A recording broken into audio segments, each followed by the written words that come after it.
Streets of Rage! Okay, I realize I'm holding the six-pack, but that's how I played the game as a child and actually captured the footage for this game. So just concentrate on the Streets of Rage part of this, alright? Alright. My favorite beat-em-up game where you walk left to right, beating the crap out of criminals to free a city from an evil crime syndicate. But that's not really important. All that's important is the gameplay and the countless hours I've sunk into it. Now that I think about it, I don't think that the hours I've sunk into it are that important. I mean, they have helped contribute to this video that I hope will be entertaining, so let's check it out. So the story of Streets of Rage is... Whoa, that's a lot of text. I think it can be summed up pretty easily by Coach here. This used to be a nice neighborhood! Together, these three idiots will fight and die on the Street of Rage. We got Blaze Fielding, Axel Stone, and Adam Hunter, and you always go with the black guy. It doesn't make too big of a difference, but Blaze does less damage, and Adam is a bit slower, and Axel has short little light boy hops. And in a game with only like 4 attacks, you're gonna want Adam's mad hops for his high jump kick. So level 1 starts out, and you have 3 buttons. C for Adam's superior black man jumping ability, which can be combined with B for a kick, B on the ground for a jab that can stun the foe, which can either combine into a flurry of attacks, or during the stun you can walk up and grab the foe, either pummel them more, toss them over your shoulder, or you can jump over them and do a suplex. But there's also this super special attack if you hit the A button, but I'll talk about that later. Well, on this first level, we have 3 basic enemy types. Oh, and for this review, I'm gonna call the enemies what I called them when I was younger. So first up are regular old thugs who try and punch you and beat you to death with pipes. And these completely ineffective dudes that I called Ninja Turtles as a kid. Now I call them completely ineffective dudes because their primary attack is throwing you. But if you press up C when they throw you, you'll land on your feet like cat, take no damage, and then kick them in their face. I mean, they also have like this down tilt slide technique, but they only use it once in my entire playthrough, so whatever. And the final enemy type, as a child I called a lady, but now that I'm a little older, I think I'll simply call her Roxanne! Yep, a white lady trying to whip a black man. Maybe I should just call her Lady Meredith of South Carolina. Alright, now the only thing left to talk about is the items. Remember how I mentioned that the thugs come at you with pipes? Well, throughout the level there are these phone booths that you can pop open for weapons like beer bottles, knives, baseball bats, and the best of all, a pipe. There's also items like an extra A attack, extra lives, and cash money. You know, to help stop the crime syndicate. And of course there are health items like apples, which bring back like maybe 1 punch of damage and a gust of air. And there's the fudge bar, which brings you back to full HP. It looked like a fudge bar as a kid, and it still looks like one as an adult. Oh, and the best weapon of all in the game, the pepper shaker. It's a one-use item that makes your foe do a dance. Now, with everything I've mentioned, let's get to the boss. Most levels have unique bosses, and the first one you face is this boomerang sword guy. The first thing you need to do when you see a boss is use that A button attack I was talking about, where a couple blocks away, the police pull up and play Johnny Cash's 1963 hit. I fell into a burning ring of fire. While a pyro circle is kind of cool, I've always preferred player 2's attack, which is just a flurry of explosive bullets.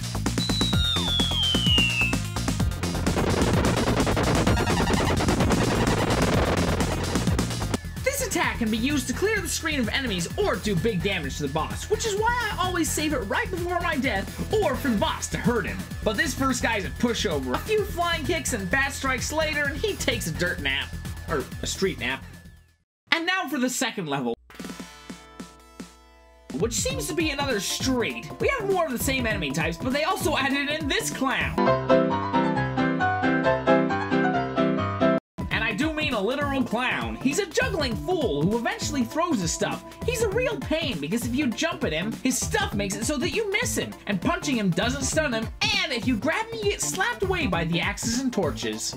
Also, another thing I need to mention about this level, and if anyone knows, please tell me. I call it the leg posters. In this stage, all of these posters seem to have like a leg stuck right inside of them. It's always bothered me in my entire life, and I want to know why. Is it some deep Streets of Rage lore about all the people who've been murdered on the streets having their souls trapped in the posters? Or is it some weird graphical glitch overlooked in 1991? Now for the boss, which I called Wolverine for obvious reasons. Spiky hair, hand claws. This is a decently difficult fight. I feel it would be a little easier with the other characters with just a smidgen more speed, but he's also a hard counter to Adam because they take away his jumps. Well, not take away his jumps, but highly discourage them, because if you try to do a jump kick, these guys go all and do a ton of damage. But after getting my throat torn out again, it's time for another The Ring of Fire.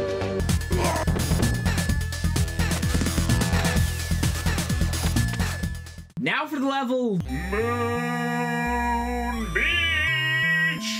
It's a cool level with splashing water and rain that causes frame drops. Oh, and on this level we got a taste of upgraded enemies. Basically just palette swaps with more HP, but I like it. I didn't like, however, losing my baseball bat to this Ninja Turtle. Oh, you done messed up now.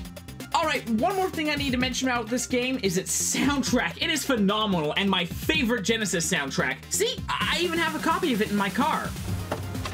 See, there we go, Streets of Rage. It's obviously bootleg and pirated, but I love listening to it. Great music. And if you watched my Revenge of Shinobi video, you know that these tracks were made by the wickedly talented Yuzo Koshihiro. He's so smug, but his talents give him the right to be. Now for the stage boss. Now, unlike Wolverine, this boss was made to be taken down by Adam. Jump kick, turn, jump kick, turn, jump kick. I got in this pattern and took him down pretty easily. We didn't even need Johnny Cash's help. Now for an industrial type level. All the goons have gotten upgrades. Purple Ninja Turtles, black clad prostitutes. This level is pretty fun and adds in death hits. You can't manipulate the enemies to walk off the cliff, but you can manipulate them to do that. Whatever that was. I made it my life's work to kill as many enemies as possible by throwing them into the pit, like that Sparta movie, except this clown. He was too clever for my tricks. Oh, and this Ninja Turtle.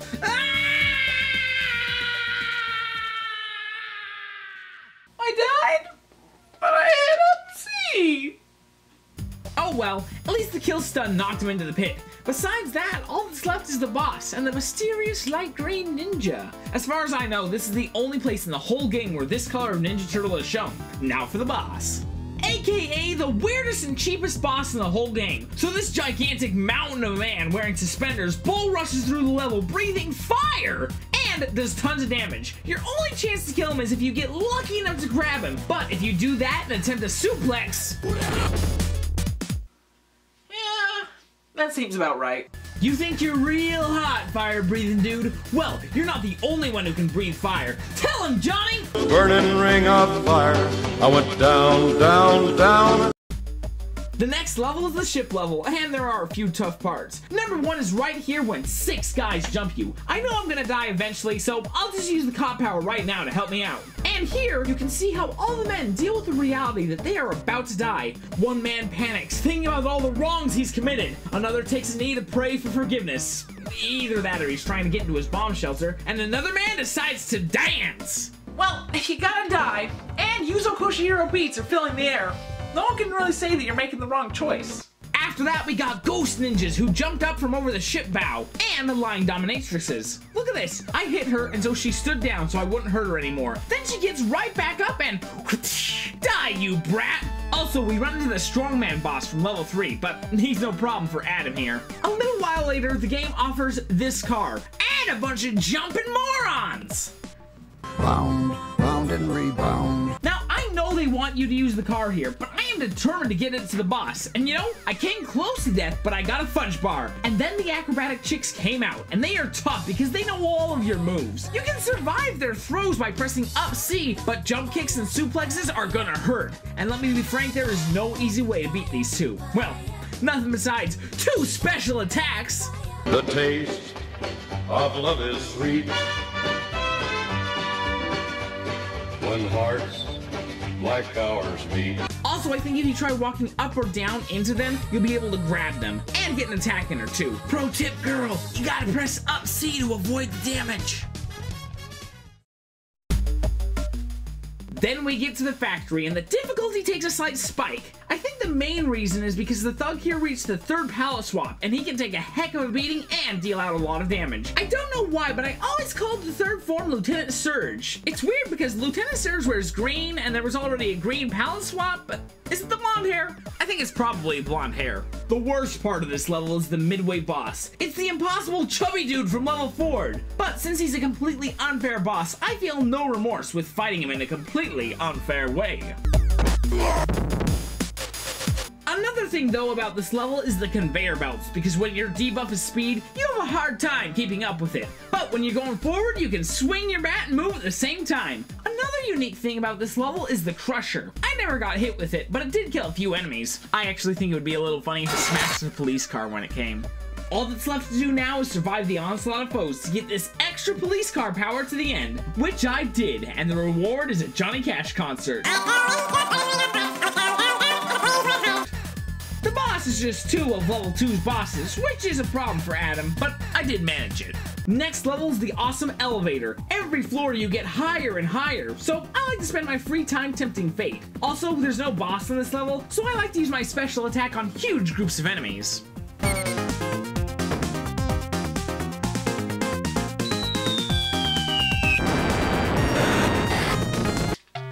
Now hold on a minute. Okay, if the car is here, and the building's here, and the elevator's here, and they fire at a 45-degree angle, I don't know how the,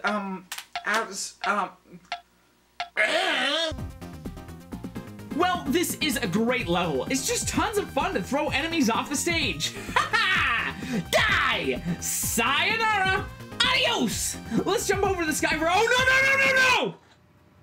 It's okay! I pressed up C! As well as this game being an absolute musical treat, there's something so awesome about this city's skyline. Oh look! The turtle did the down tilt I was talking about! The final level is a tough one. I mean, even the item boxes on this level attack you. I think for the final leg of this run, I'm gonna need some help.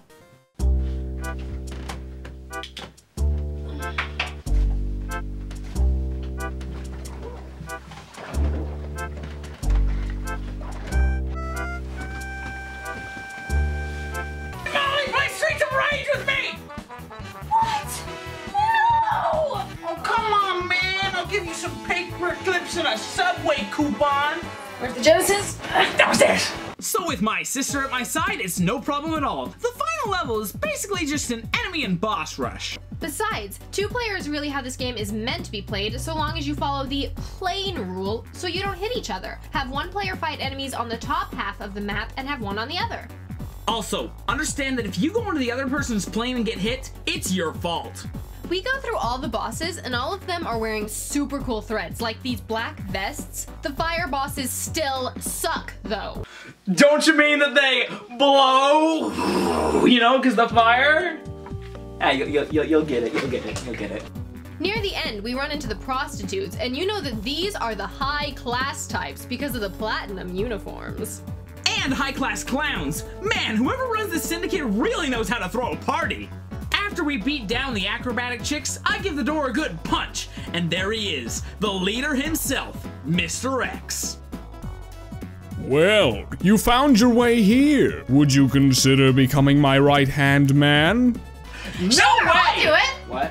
After working as a team for so long, you part company. Now a fight to the death! So he kicks a pipe that he had over to us, and I quickly grab it. Molly, you're like a sister to me! I won't fight you! I'll fight you, though! After beating my brother's stupid brains out, Mr. X tells me, You're no ordinary man. It would be a waste to kill you. Why don't you join my organization? Or how about I kill you and take over the organization? I decline his offer, and he doesn't care too much for that. You're an evil man. I never would have expected this from you. Die, traitor! You really want to die, don't you? I'll be happy to oblige. So he stands up and lets a flurry of bullets across the entire room, killing his own men. He hits me with the butt of his gun a couple of times, but thanks to my quick wit and womanly legs, I beat him down in no time.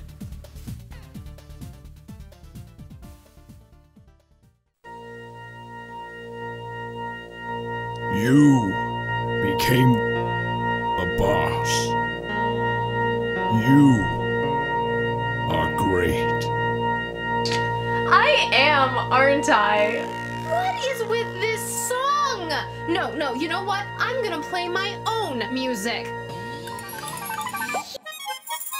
Yeah, that's better. Bad end.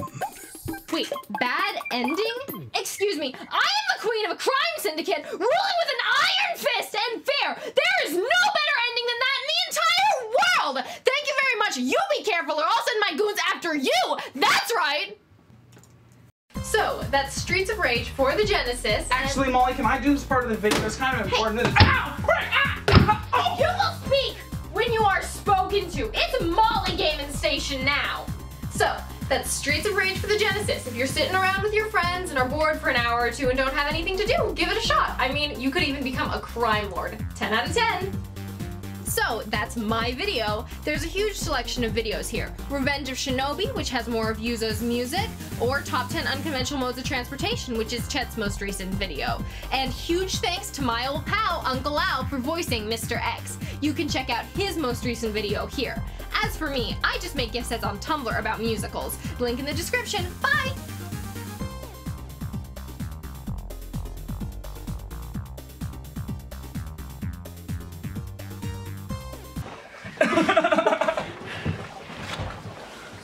Oh my gosh. Heat of 1,000 suns. Fire cannot kill a dragon. What?